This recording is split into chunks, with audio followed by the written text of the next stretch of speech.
Welcome back to Unveiling Islam. David Wood here with Brother Rachid. And Brother Rachid, I'm sure you've heard this before. It's not as common as it used to be, fortunately. But back when I started hearing about you and some of the Arab-speaking Christians who were criticizing Islam, it was very, very, very common. It was pretty much the standard position of many Christian churches that under no circumstances should you be criticizing Muhammad or the Quran in your discussions with Muslims. What they would say is, if you criticize Muhammad or the Quran to a Muslim, he's never going to listen to you again. He'll hate you. He's never going to listen to the gospel. And Christians are actually teaching this when they're dealing with evangelism to Muslims. And I was listening to this and I was thinking, this goes against everything in my experience. Totally. It's not biblical either. Let's start somewhere. Should we criticize Islam if we're dealing with Muslims? Well, as I said, the Bible, if we look at Jesus, he engaged in heated discussions with religious leaders, and he criticized their doctrines, whatever they believed, their worldviews, their standards, their ethics, everything around them. He criticized that, and sometimes in a very harsh language. So if you think we shouldn't do that, then you have a serious problem dealing with Jesus when he did that with Jewish leaders. Mm-hmm. That's first. Second, if you engage in a discussion with a Muslim, everything you think you have as a Christian, he has a copy of it. And the only way to distinguish between the two is you put it on the spot and criticize it. For example, if you talk about God, he believes in God. If you talk about prophets, he believes in prophets. If you talk about the Torah and the gospel, he believes in the Torah and the gospel. If you talk about Jesus, he believes in Jesus. Prayer, he has a prayer. Fasting, he has fasting. Salvation, he has some kind of salvation. So what are you going to do? Just preach and say, if you tell anything, he will say, yeah, we have that. Mm-hmm. And you will be forced at certain moment to compare the two and tell him this is the truth and this is not the truth. The other problem, I have been told, not only you, even until today, I still hear this. We should only preach the love of Christ. And it's sufficient, it will change people. I have no problem against it, but I have a problem with only. Mm-hmm.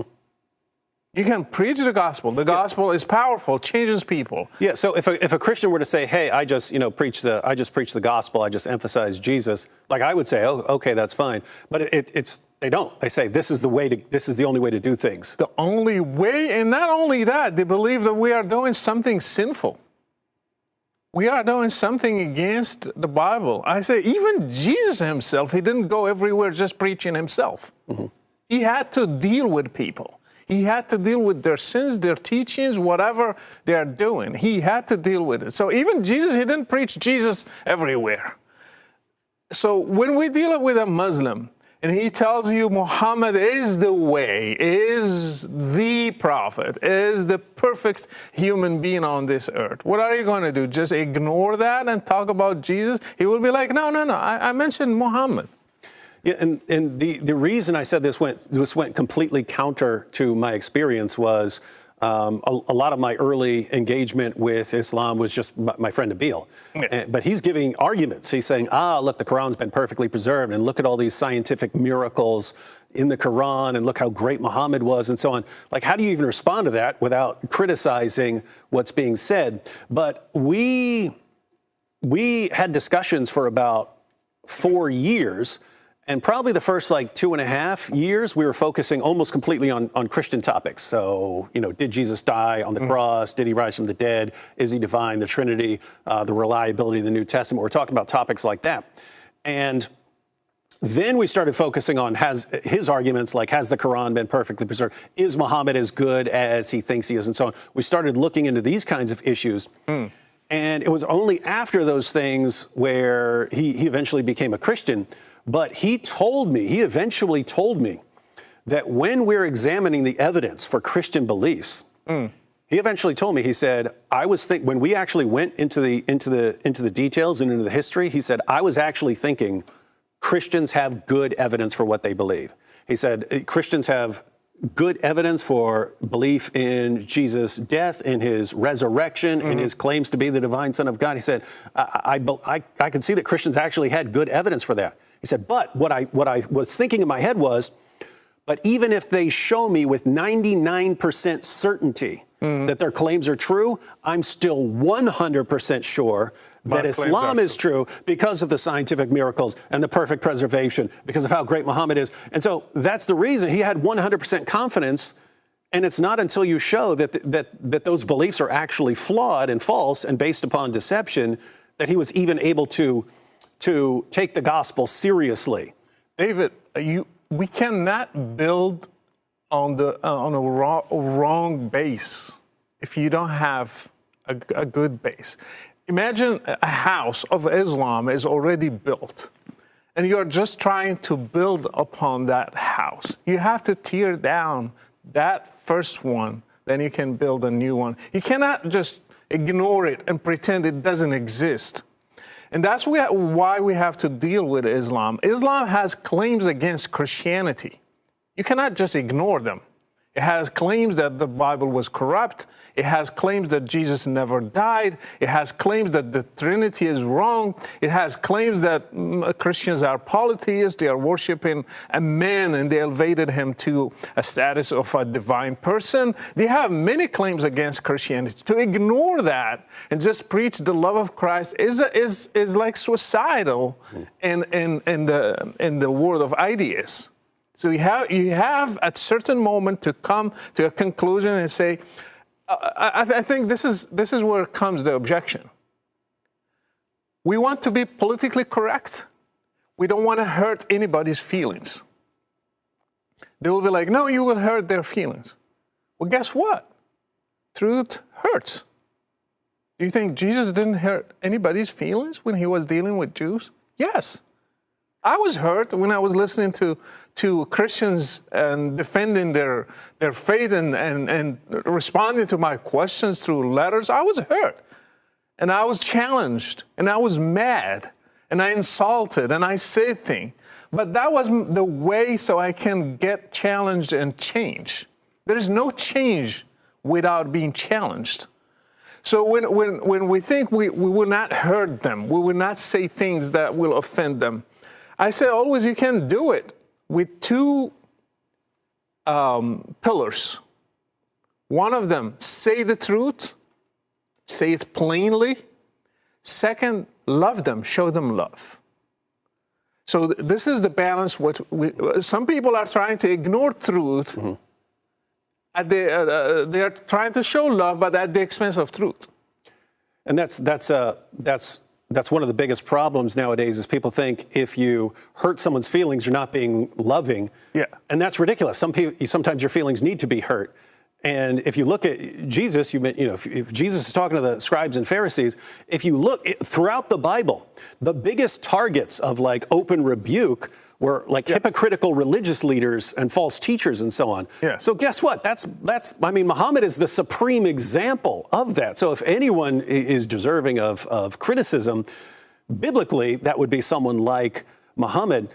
So biblically, it seems like that, but people have absorbed this idea that it's unloving to hurt feelings. It's like, was Jesus unloving when he was rebuking the scribes and Pharisees? I would say that was completely loving because he was telling them what they needed to hear. Exactly. And listen to this, Dave. How Muslims interpret a Christian being silent about Islam. It's not the way how a Christian interprets it. Yeah. We see it as a weakness. We see they don't have a logical response to it. That we have the strongest argument, we have the strongest worldview, and they cannot challenge it. So they have to be aware to that. The way how we are wired is like they are afraid of us, and that's why they cannot say anything about Islam. Yeah, so in other words, Christians are trying to be nice to show how loving they are, and that's being completely misinterpreted by their Muslim friends as weakness and lack of confidence. Yes. And lack of true belief. And so you're being nice, and it's actually encouraging them to believe that they've got the superior idea. You know what's interesting is every time I've tried to trace, like, where are churches getting this idea that you don't criticize Muhammad or you don't criticize the Quran, there were kind of two sources. One of the sources of that there were Christian missionaries from Muslim countries who were saying, then training churches saying, hey, don't criticize Muhammad or the Quran. I get it for them, but they're coming and training people who aren't in that environment to do the same thing. And time changed. You are not there anymore. Yeah, we're not there anymore. The other source, so I get that. The other source was Muslim leaders telling Christians, guys, don't ever criticize Muhammad or the Quran. That will just drive a Muslim. Like, they're giving you brilliant ideas about how to effectively evangelize Muslims, right? And let me tell you this, like, through Islam, 1400 years, people were silenced. Nobody challenged Islam. It's until nowadays that the challenge is open. It's everywhere. You can read it. We thought Islam is superior, and that's why nobody can challenge. But actually, we spread fear. We spread censorship. Nobody can talk. Even books they were not allowed in. We couldn't read any worldview that will challenge Islam. Now, with internet, with everything, Islam is exposed, and we have to do our part as Christians. And so these are actually very good times. And just from my personal experience, I don't have official statistics, but I would say just based on my personal experience, probably somewhere between 90 and 95% of the people that I've heard from who have left Islam only left Islam after their beliefs were criticized. So if someone tells you, do not under any circumstances criticize Muhammad or the Quran, don't listen to that person unless they're aware of something that we just don't, because experience and the Bible tell us something completely different.